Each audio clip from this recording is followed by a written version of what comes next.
Francis Bacon, 1561-1626. Le philosophe Francis Bacon est considéré comme l'introducteur et la figure de proue de la Renaissance en Angleterre et en Écosse. Imprégné par les idées nouvelles venues de France et d'Italie, il rédige à l'âge de 16 ans un ouvrage de réfutation d'Aristote avant de séjourner en France.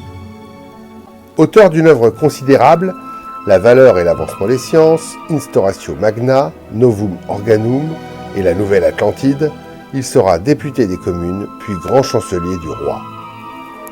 Francis Bacon est perçu comme l'un des précurseurs de la maçonnerie acceptée. En 1593, il entre à la Chambre des communes comme protégé du comte d'Essex, mais 2 ans plus tard, sa brouille avec son ami, favori de la reine Élisabeth, l'oblige à fuir pour l'Écosse où le roi Jacques Stuart le prend à son service. À Édimbourg, Francis Bacon fait la connaissance de William Shaw, surveillant général des maçons d'Écosse, qui publie le 28 décembre 1598 le Master of Works and General Warden, conservé par la loge numéro 1, Mary's Chapel à Édimbourg. Les historiens de la maçonnerie décèlent l'influence de Bacon dans la rédaction de ce qui ne devait être au départ qu'un nouveau règlement à l'usage des corporations des métiers du bâtiment. Dans le manuscrit de William Shaw apparaît pour la première fois à l'article 7 le mot loge, défini comme une assemblée d'hommes. L'article 13 du Master of Works ouvre ces assemblées à des personnes n'appartenant pas au métier et stipule que le mot du maçon peut être communiqué en dehors des cérémonies d'admission des apprentis et compagnons. L'article 20 oblige les loges à se réunir régulièrement et l'article 21 introduit la prestation de serment. Pour beaucoup, le Master of Works constitue le véritable acte fondateur de la maçonnerie non opérative, Freemason ou Mason Accepted.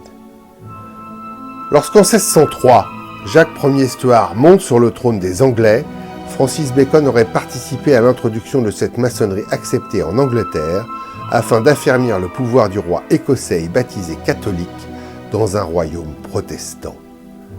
Il en sera récompensé en 1618 par la charge de grand chancelier du royaume, avant d'être condamné pour corruption 3 ans plus tard et chassé de la vie publique.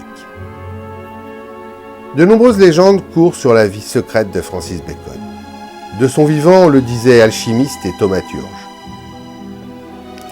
Aujourd'hui, des universitaires très sérieux affirment que Francis Bacon se cachait derrière la plume de William Shakespeare. Des loges maçonniques britanniques attribuent l'invention du rituel d'initiation au grade de compagnon à Francis Bacon. Si le fait est possible, il n'est pas prouvé, excepté une citation de Bacon reprise dans un rituel tardif du second degré. La métaphysique est la connaissance de ce que sont les choses en elles-mêmes, par opposition à la manière dont elles apparaissent à nos sens. Son arbre des connaissances sera repris par d'Alembert et Diderot pour l'encyclopédie.